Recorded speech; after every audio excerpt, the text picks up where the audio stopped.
Before we begin, don't forget to like this video and subscribe to the channel for more legendary tales from Middle-earth. Your support helps us bring these epic stories to life.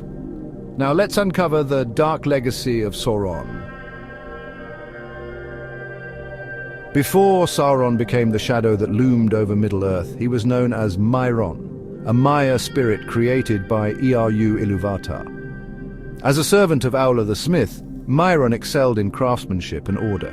But his obsession with control made him susceptible to Melkor, later known as Morgoth. Promised ultimate power, Mairon joined Morgoth, abandoning his noble purpose. From that moment, he became Sauron, the Abhorred. First Age, servant of Morgoth. As Morgoth's most trusted lieutenant, Sauron unleashed terror across Middle-earth.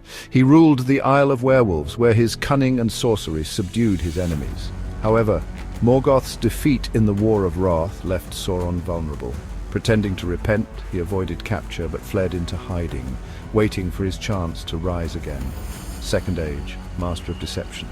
The Second Age marked Sauron's ascension. Disguising himself as Annatar, the Lord of Gifts, he manipulated the elves of a region into forging the Rings of Power. Meanwhile, he secretly forged the One Ring in Mount Doom, binding it to his will. When the elves discovered his deception, Sauron waged war to dominate Middle-earth. The mighty Númenorians, a powerful kingdom of men, temporarily defeated him and took him to Númenor as a prisoner. But even in chains, Sauron's cunning prevailed. Manipulating their king, Ar-Pharazôn, he corrupted Númenor from within, leading them to forsake the Valar and worship Morgoth. When Númenor launched an invasion of the Undying Lands, Eru Ilúvatar intervened, sinking the island in a cataclysmic event. Sauron's physical body was destroyed, but his spirit survived. Returning to Middle-earth, he regained form and resumed his conquest, establishing his fortress in Mordor.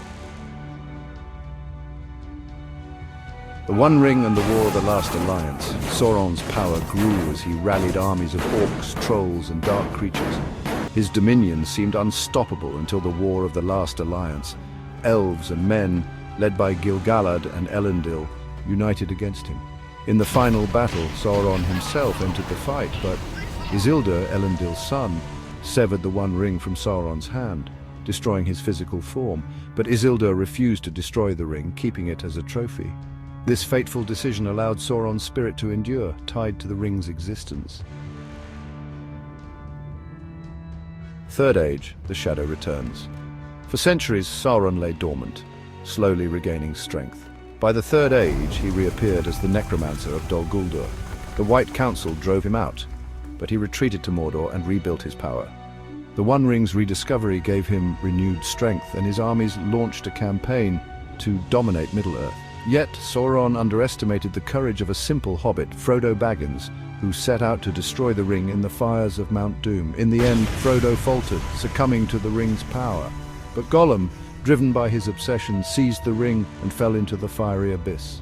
The destruction of the ring shattered Sauron's power forever. His tower collapsed, his armies scattered, and his spirit was banished, never to return.